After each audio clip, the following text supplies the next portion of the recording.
जम्मू कश्मीर के पहलगाम में 22 अप्रैल को हुए आतंकी हमले के बाद से भारत पाकिस्तान के बीच तनाव बढ़ता जा रहा है और सरकार जो जरूरी कदम उठाने चाहिए वो उठा भी रही है। भारत की ओर से लिए जा रहे फैसलों से दोनों तरफ से युद्ध की आशंका जाहिर की जा रही है।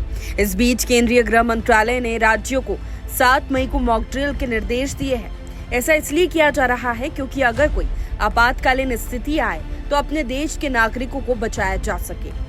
इसमें हवाई हमला होने की स्थिति में क्या करें, ब्लैकआउट होने पर क्या करें और किस तरह से अपनी सुरक्षा की जाए, नागरिकों की सुरक्षा सुनिश्चित करने के उद्देश्य से ही लोगों को जागरूक करने वाली ये मॉक ड्रिल करने के लिए कहा गया है। आपको बता दें कि इस तरह की मॉक ड्रिल भारत पाक युद्ध के बीच 1971 में की गई थी और अब ये पहली बार की जा रही है। यानी कि हमारे देश के युवाओं के लिए एक नया अनुभव होगा और इसके अभ्यास से बहुत कुछ सीखा जा सकता है। चलिए आपको बताते हैं सिविल डिफेंस मॉक ड्रिल होती क्या है। सबसे पहले एयर रेड वार्निंग सायरन को चालू किया जाएगा। मतलब है कि हमले की चेतावनी देने वाले सायरन को बजाया जाएगा जिसे आम नागरिक समझ सके। नागरिकों और छात्रों को सिविल डिफेंस के बारे में प्रशिक्षित किया जाएगा। उन्हें ट्रेनिंग दी जाएगी कि हमले की स्थिति में अपने आप को कैसे बचाएं। क्रैश ब्लैकआउट के उपाय होंगे। हमले के दौरान रोशनी बंद करने यानी कि क्रैश ब्लैकआउट की व्यवस्था की जाएगी। महत्वपूर्ण जगहों को जल्दी से छिपाने की व्यवस्था की जाएगी। प्लांट्स और जरूरी जगहों को दुश्मनों से बचाने के लिए जितनी जल्दी हो सके छिपाए जाएंगे। इवैक्यूएशन प्लान क्या होगा, मतलब कि बचकर कैसे निकलना है, इससे लोगों को अपडेट किया जाएगा। इसके साथ ही उसका अभ्यास भी किया जाएगा।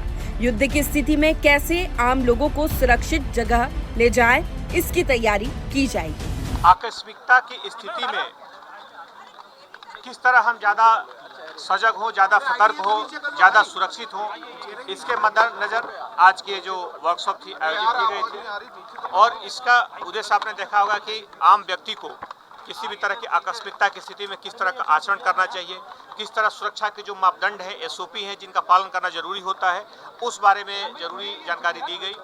इस बारे में ये भी बताना चाहूँगा कि अभी शाम को खासतौर पे जो मॉक ड्रिल होगी उसमें भी अलग अलग उसमें लोगों को इनका पालन करने के लिए अनुरोध किया जाएगा, उसे पालन करना होगा। और साथ ही साथ शाम को 7:30 के बाद एक जो ब्लैकआउट होगा उसके लिए भी निर्देश जारी किए गए हैं कि जब सायरन की आवाज़ आए, सायरन की आवाज़ अलग अलग 2 तरीकों की होगी, जिसमें पहले और दूसरे में पहले में उसमें उतार चढ़ाव होगा और दूसरा एक समान स्थिति के सूचक के लिए एक ही लय में बजने वाला 2 मिनट का खास तौर पर ये आवाज़ होगी, सायरन होगी।